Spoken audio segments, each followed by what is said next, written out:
Você achava que a temporada de morangos tinha chegado ao fim e que podia relaxar até a primavera?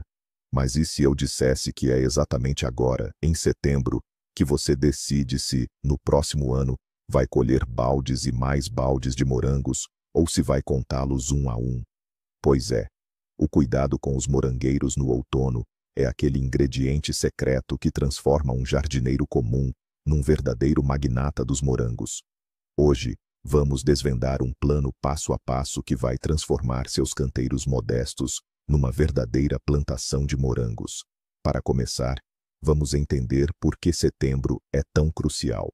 Durante o verão, os morangueiros gastaram todas as suas energias na produção de frutos. Eles, como maratonistas depois da meta, estão exaustos e vulneráveis. No outono, no entanto, eles não descansam. Pelo contrário, preparam-se para duas coisas cruciais: sobreviver ao inverno e, mais importante ainda, formar os botões florais. É daí que virá a colheita do próximo ano. Se você perder este momento crucial, estará literalmente privando-se de morangos no ano que vem. Amigos, é hora de arregaçar as mangas. Nossa operação Colheita Gigante não começa com fertilizantes sofisticados, mas com uma limpeza geral bem simples, porém incrivelmente importante. Imaginem que o canteiro de morangos de vocês é uma casa que precisa ser preparada para um inverno longo e frio. E a primeira regra de um bom anfitrião é se livrar de tudo o que é supérfluo e velho. O que exatamente vamos limpar? Em primeiro lugar, a cobertura morta antiga. Não importa se era palha, grama cortada ou serragem. Durante o verão, ela nos prestou um bom serviço, mantendo a umidade e protegendo as frutas. Mas, com a chegada do outono, ela se transformou num alojamento 5 estrelas perfeito para lesmas, gorgulhos e, o que é mais perigoso, para os esporos de doenças fúngicas. Por isso, pegamos os ancinhos e a removemos do canteiro sem o menor pesar. Em seguida, na nossa lista, ervas daninhas e qualquer resíduo vegetal. Cada erva daninha que fica, cada frutinha podre, cada folha velha caída, é na verdade uma incubadora para problemas futuros. Elas não só retiram os últimos nutrientes do solo, mas também se tornam um lar acolhedor para as pragas durante o inverno. Nosso objetivo é criar um ambiente absolutamente limpo, preparando um terreno para as próximas etapas. O canteiro deve se tornar uma tela em branco, na qual desenharemos nossa futura colheita. Agora que o nosso canteiro de morangos está limpo e organizado, passamos para a próxima fase, a cabeleireira das plantas. Sim, os nossos morangueiros precisam de uma boa poda de outono. Peguem as tesouras afiadas ou o podão, e vamos dar um jeito que, na verdade, é essencial para a saúde deles. A nossa principal tarefa é remover tudo o que já cumpriu o seu ciclo de vida. Inspecionem cuidadosamente cada pé de morango. Estão a ver aquelas folhas velhas, avermelhadas ou bordeaux nas bordas? Cortem-nas sem hesitar, bem junto à base. Notaram folhas com manchas, buracos ou quaisquer sinais de doença? Essas devem ser removidas primeiro e sem qualquer pena. Eliminem também todas as folhas que estiverem a tocar no solo. Elas já não participam na fotossíntese e apenas criam um ambiente úmido, ideal para o desenvolvimento de fungos e podridão. Por que fazê-lo? Este procedimento não é uma questão de estética. Ao remover a folhagem velha, resolvemos 3 problemas de uma vez. Primeiro, eliminamos focos de doenças e pragas. Segundo, melhoramos a circulação do ar no centro da planta. E terceiro, e o mais importante, direcionamos toda a energia da planta não para manter esse lastro antigo, mas sim para a formação dos botões florais e o fortalecimento do sistema radicular antes do inverno. Mas atenção! Antes que se empolgue com o seu podador, lembre-se da regra de ouro de qualquer jardineiro cirurgião. Não prejudique. Apesar de toda a importância da poda, há uma parte do arbusto que é absolutamente intocável. Estou a falar do seu coração, ou, em termos científicos, do seu ponto de crescimento. É o centro exato do arbusto de onde surgem as folhas mais jovens e de cor verde claro. Por que é tão importante? É o cérebro e o centro de comando de toda a planta. É precisamente daqui que, na primavera, surgirão novos brotos, os caules das flores e, posteriormente, as tão esperadas bagas. Se, por acidente ou desconhecimento, cortar este coração, pronto, pode considerar o arbusto perdido. Ele simplesmente não conseguirá produzir novas folhas e, muito provavelmente, não sobreviverá ao inverno. É como desligar o interruptor principal. A luz não voltará a acender. Portanto, ao manusear a tesoura de poda, haja com cuidado e ponderação. Corte apenas as folhas velhas que crescem na periferia, nas bordas do arbusto. Mas proteja esta pequena roseta de folhas jovens e delicadas no centro, como a menina dos seus olhos. É preferível deixar uma folha velha a mais do que danificar acidentalmente o ponto de crescimento. Um único erro, por pequeno que seja, pode custar-lhe todo o arbusto e toda a colheita futura que ele renderia. Tenha o máximo de atenção, e aqui chegamos a uma das questões mais controversas, que divide os cultivadores de morangos em dois campos. O que fazer com os estolhos da morangueira no outono? Esses longos brotos, que a planta emite ativamente, provocam debates acalorados. Uns insistem, deixe-os, outros defendem, corte-os. Vamos entender quem tem razão e perceber que a verdade, como sempre, depende do seu objetivo específico. Então, a primeira situação. Você quer expandir o seu morangueiral. Talvez tenha uma nova variedade que deseja propagar, ou simplesmente quer substituir os pés antigos por jovens. Neste caso, os estolhos são os seus melhores amigos. Eles são um material de propagação gratuito e o mais confiável. Mas mesmo aqui há regras. Não convém deixar todos os estolhos indiscriminadamente. Precisamos apenas das mudas mais fortes e saudáveis. Escolha os estolhos de primeira ordem, isto é, aqueles que brotam diretamente da planta-mãe. Geralmente, são os mais robustos. Enraize-os em pequenos vasos ou copos, mantendo-os ligados à planta principal, ou simplesmente prenda-os ao solo no canteiro.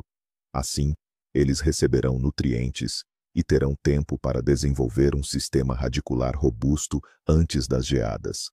Já todos os estolhos subsequentes, que nascem dessas mudas, devem ser removidos sem hesitação. O que buscamos é qualidade, não quantidade.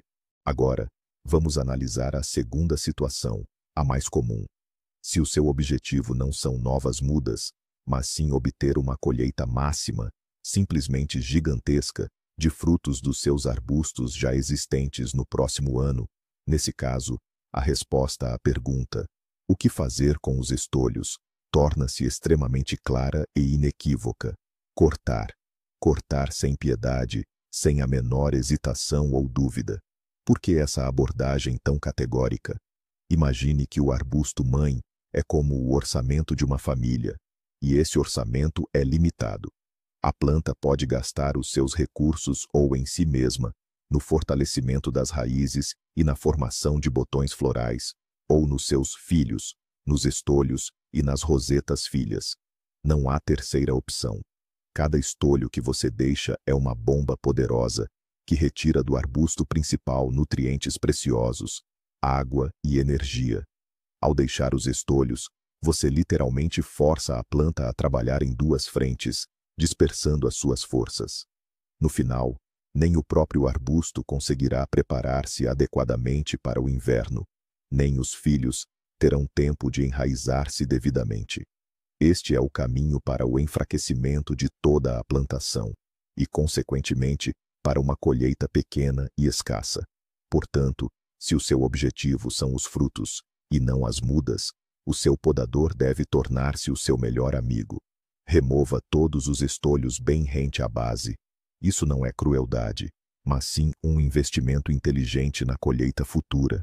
Então, já fizemos a poda, já cuidamos dos estolões. Qual é o próximo passo? A seguir, temos uma tarefa que muitos não gostam, mas cuja importância é inestimável. É a monda. Sim, a capina de outono, minuciosa e completa.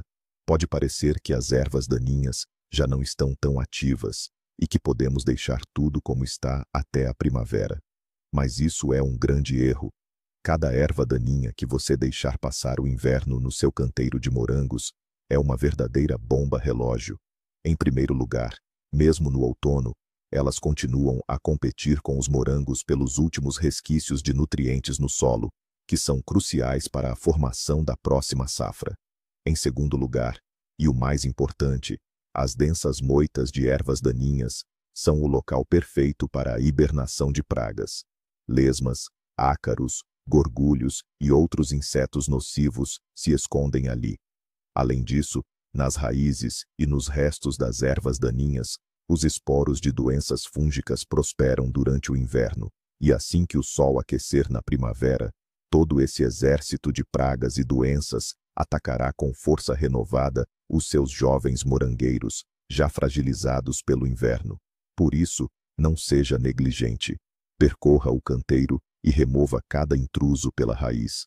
Um solo limpo de ervas daninhas é a garantia de que, na primavera, os seus morangos acordarão saudáveis e cheios de vigor, e não cercados por inimigos. Depois de nos livrarmos das ervas daninhas, o nosso solo fica limpo.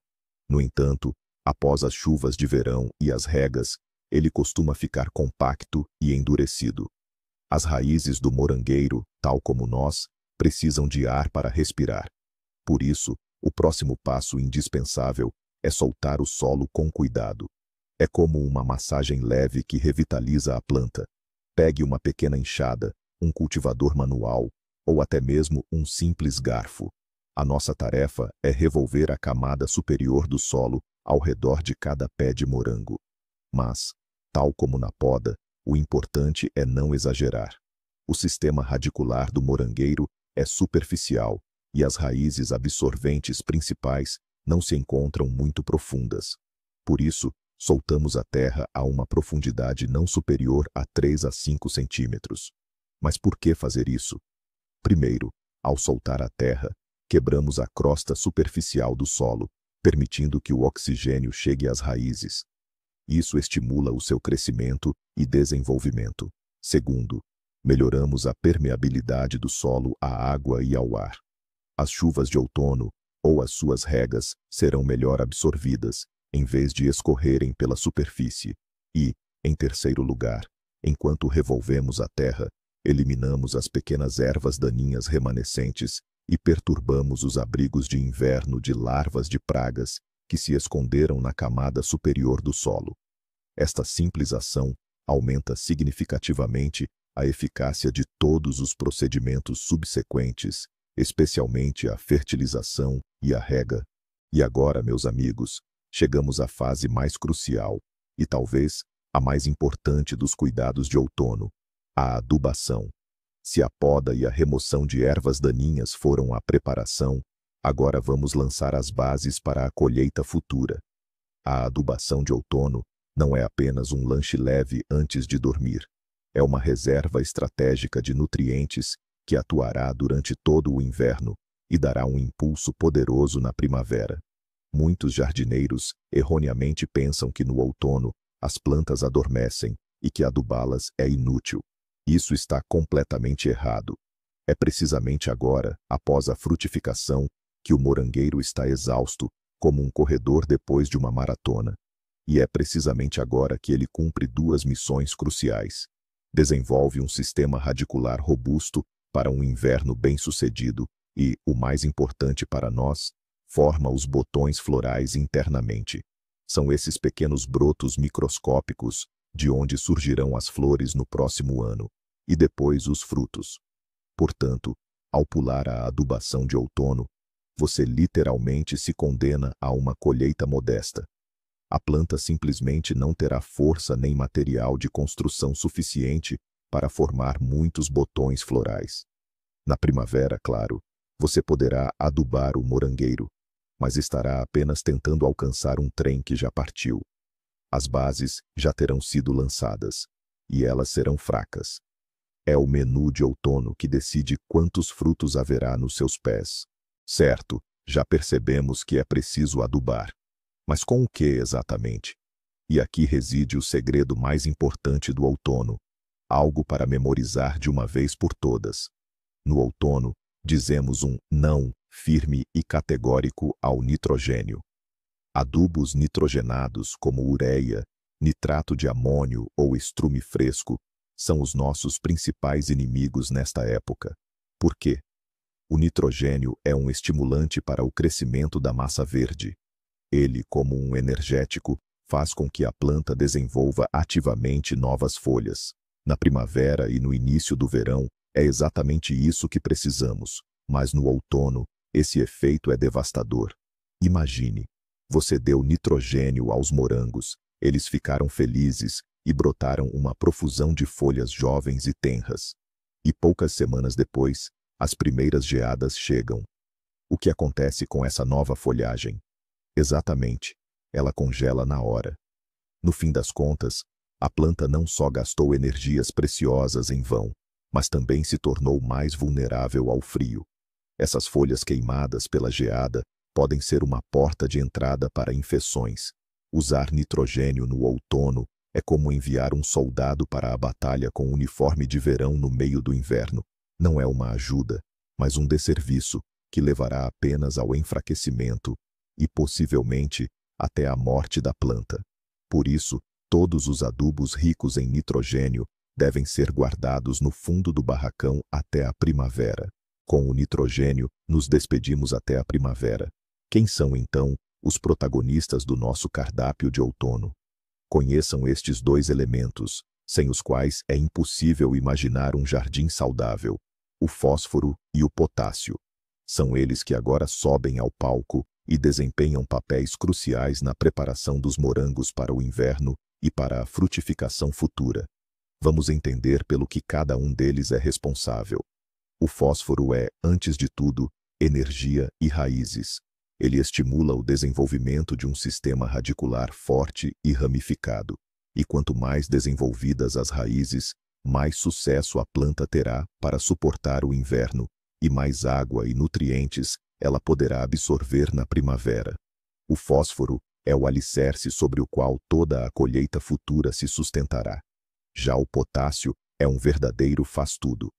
Em primeiro lugar, ele é responsável pela imunidade da planta, aumentando sua resistência a doenças e, o que é especialmente importante no outono, a baixas temperaturas, ele torna a seiva celular mais concentrada, funcionando como um anticongelante natural.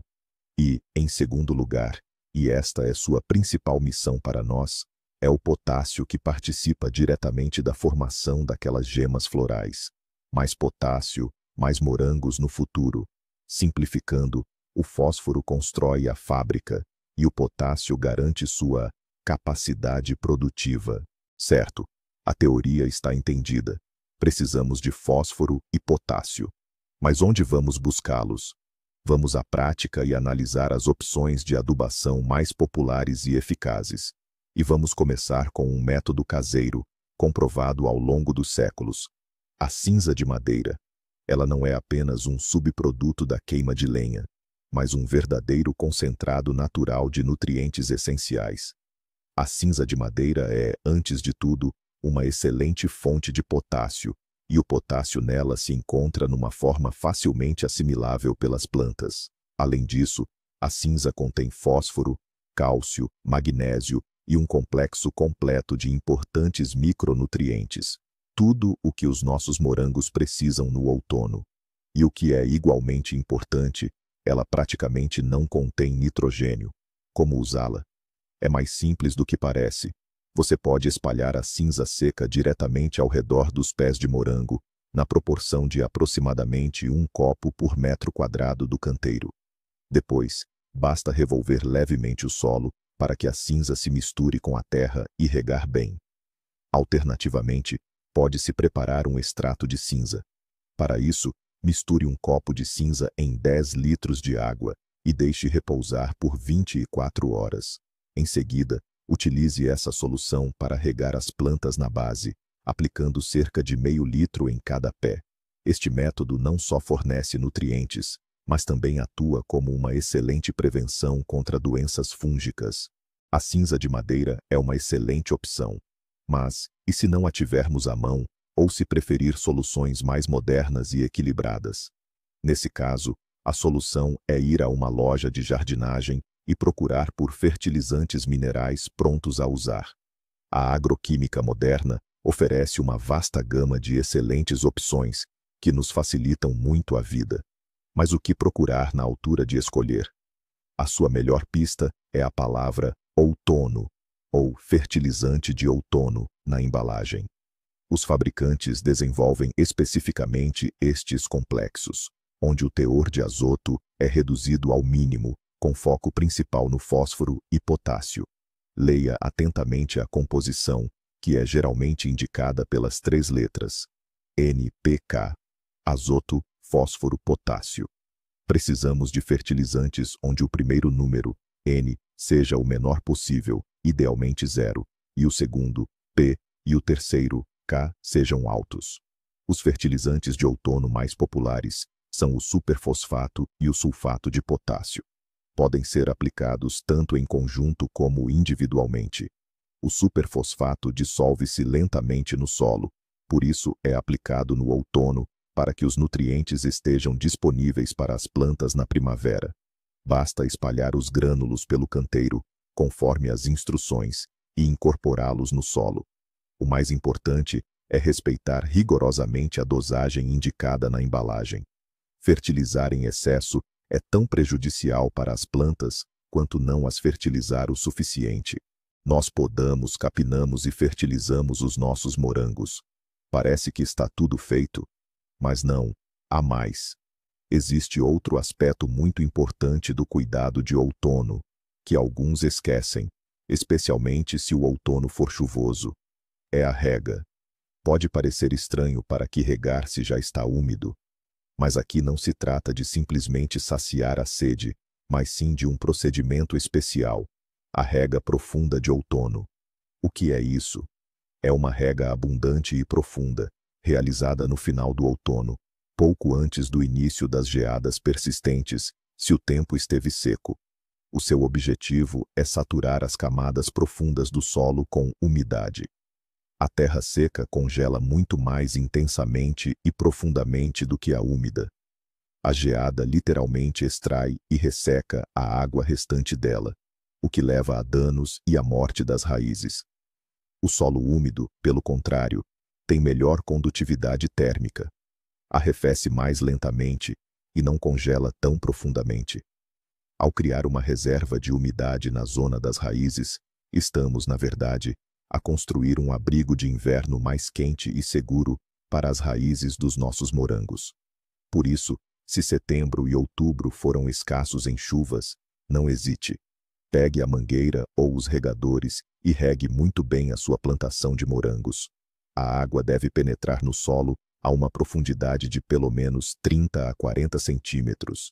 Este é um dos melhores investimentos para uma boa passagem de inverno das suas plantas. Isso nos leva diretamente ao ponto anterior. Afinal, o que é a rega profunda de outono?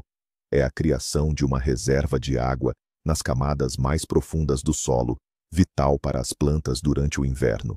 Muitos pensam que, no inverno, as plantas hibernam e não precisam de água. Mas a realidade é um pouco diferente. Mesmo sob a neve, os processos vitais, embora mais lentos, continuam. E, crucialmente, mesmo em temperaturas de geada, ocorre a evaporação de umidade da superfície do solo e das próprias plantas. Se o solo entra no inverno seco, o gelo, combinado com o vento, resseca literalmente o sistema radicular. Este fenômeno é conhecido como desidratação invernal. Na primavera, pode descobrir que o arbusto não acordou e atribuir isso ao congelamento, mas na verdade, ele pode ter simplesmente secado. Isto é especialmente perigoso em regiões com invernos de pouca neve e muito vento. A rega profunda de outono resolve este problema. Ela cria aquela reserva intocável de umidade que sustentará a vitalidade das raízes durante todo o inverno. Um solo saturado de água congela mais lentamente e não tão profundamente, protegendo as raízes de temperaturas críticas. Portanto, lembre-se, uma rega outonal abundante em tempo seco não é um capricho, mas sim um procedimento agrícola crucial que ajuda os seus morangos não só a sobreviver ao inverno, mas a emergir saudáveis e prontos para a nova estação. Estamos na reta final. O canteiro está limpo, os arbustos podados e bem nutridos. É o momento perfeito para desferir um golpe preventivo contra o inimigo. O outono é a estação ideal para a aplicação de tratamentos preventivos contra pragas e doenças. Mas por que agora, especificamente? Porque a maioria dos agentes patogênicos e das larvas de pragas preparam-se para hibernar precisamente nos restos vegetais e na camada superior do solo. A nossa missão é eliminá-los antes que se escondam nos seus abrigos de inverno. Este tratamento é o nosso escudo protetor. Ao realizá-lo no outono, reduzimos significativamente o risco de surtos de doenças na primavera. Quando a neve derreter, as nossas plantas não terão de entrar imediatamente numa luta pela sobrevivência contra um exército de patógenos que despertaram. Poderão sim concentrar todas as suas forças no crescimento e na formação do fruto. Com que produtos devemos tratar? Existem vários produtos, tanto químicos como biológicos. Uma opção clássica e comprovada pelo tempo é a calda bordaleza, aplicada numa solução a 1%. É eficaz no combate à maioria das doenças fúngicas, tais como as manchas foliares, a podridão cinzenta e o oídio. A pulverização deve ser feita com cuidado, abrangendo não só os próprios arbustos, mas também o solo à sua volta. Este procedimento é como uma vacina de outono, que garantirá à sua morangueira uma imunidade saudável para todo o ano seguinte.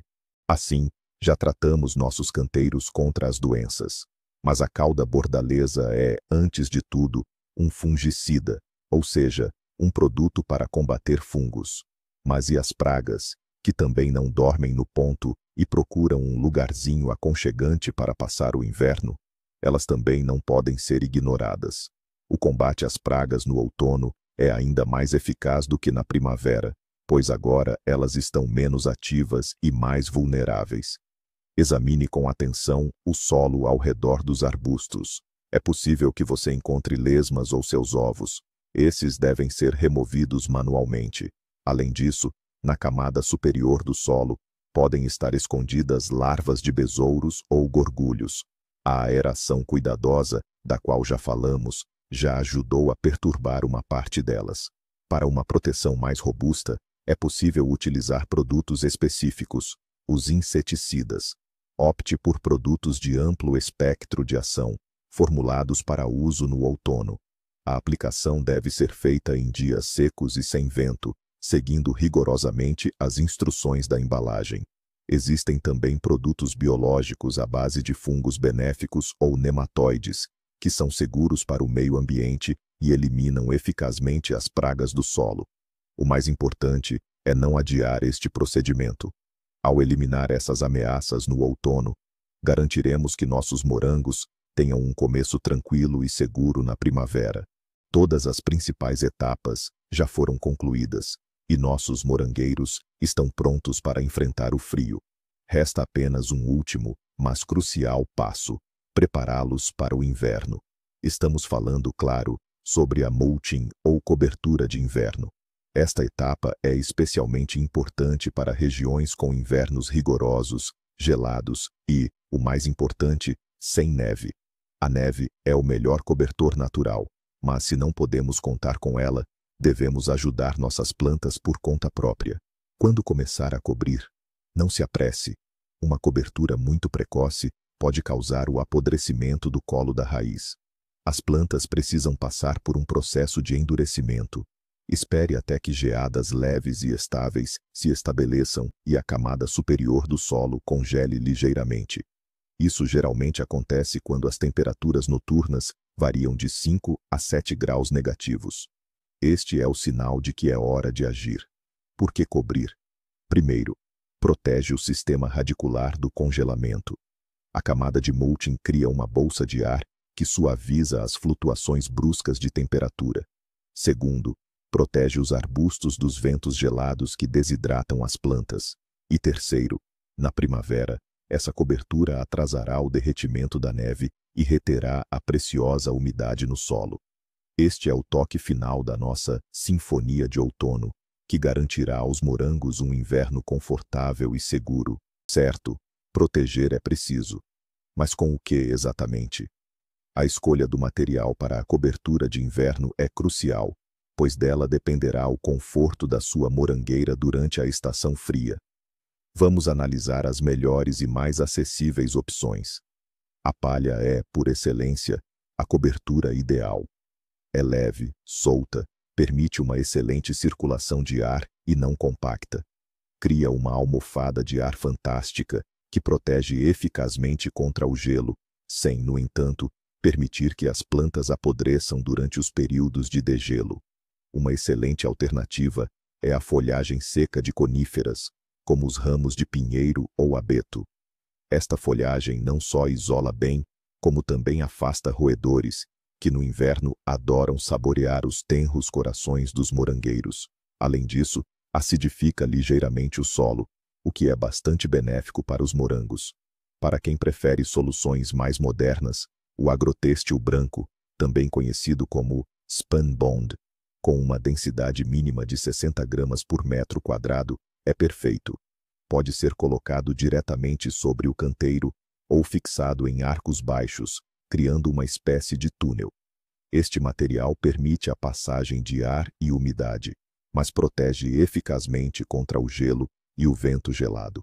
O mais importante é prender bem as extremidades para que a cobertura não seja levada pelo vento. Ainda que tenhamos abordado excelentes opções de cobertura, é igualmente vital conhecer os materiais que você deve evitar a todo custo. Uma cobertura inadequada pode causar mais danos do que benefícios, chegando a comprometer toda a sua plantação. Portanto, fiquemos atentos à lista de materiais proibidos. Em primeiro lugar, temos as folhas caídas de árvores frutíferas, especialmente macieiras e cerejeiras. Pode parecer o material mais acessível e natural, mas, ao utilizá-las, você corre o risco de introduzir no seu morangueiro uma série de doenças fúngicas, como a sarna ou a cocomicose. Além disso, a folhagem compacta-se rapidamente, fica encharcada e impede a passagem do ar. Sob essa camada densa e úmida, seus morangueiros podem simplesmente apodrecer durante os degelos de inverno. Em segundo lugar, evite a serragem fresca. Ela é muito higroscópica, ou seja, absorve muita umidade. No inverno, a serragem fresca pode congelar, formando uma crosta de gelo sob a qual os morangos terão poucas chances de sobreviver. E, na primavera, durante sua decomposição, a serragem fresca retira muito nitrogênio do solo, empobrecendo-o e privando suas plantas de nutrientes essenciais no início da estação. Se optar por usar serragem, certifique-se de que seja apenas a bem envelhecida ou compostada. Por fim, evite o uso de filmes plásticos de polietileno. Ao contrário da manta agrícola, agrofibra, ela não é permeável ao ar. Sob o plástico, forma-se condensação, e no primeiro degelo, seus morangueiros simplesmente apodrecerão. E agora, preste atenção, porque este é o momento que vai mudar a sua perspectiva sobre o cultivo de morangos. Muitos pensam que, ao cuidar dos morangos em setembro, estão apenas a ajudá-los a sobreviver ao inverno. Mas isso é apenas metade da verdade. O ponto crucial é este.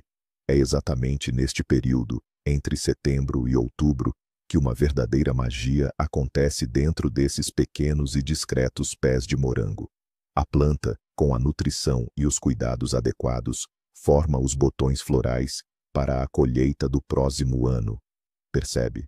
Não consegue ver estas futuras flores, não consegue ver estes futuros frutos, mas eles já estão a formar-se lá, no interior. Ao saltar a fertilização de outono com potássio e fósforo, ao deixar folhas doentes ou ao não regar o canteiro num outono seco, está literalmente a roubar a si mesmo a colheita do próximo verão. Os cuidados de primavera são importantes, sim, mas apenas ajudam a concretizar o potencial que foi estabelecido precisamente agora, em setembro. É como construir os alicerces de uma casa. Sem uma fundação sólida no outono, não haverá simplesmente nada para crescer na primavera. Então, vamos resumir. O segredo para uma colheita gigantesca de morangos no futuro não é a correria da primavera, mas sim um trabalho atencioso e oportuno em setembro. A limpeza, a poda correta, a fertilização com fósforo e potássio e a proteção para o inverno. Estes são os 4 pilares que sustentam a sua futura abundância de frutos. Muito obrigado por assistir a este vídeo até ao fim. Se lhe foi útil, não se esqueça de deixar o seu gosto e de subscrever o canal para não perder novos segredos de jardinagem. E agora, uma pergunta para si. Quais são as suas técnicas ou truques favoritos para os cuidados de outono com os morangos? Talvez use alguns remédios caseiros especiais. Partilhe a sua experiência nos comentários. Vamos criar a mais completa coleção de conhecimentos.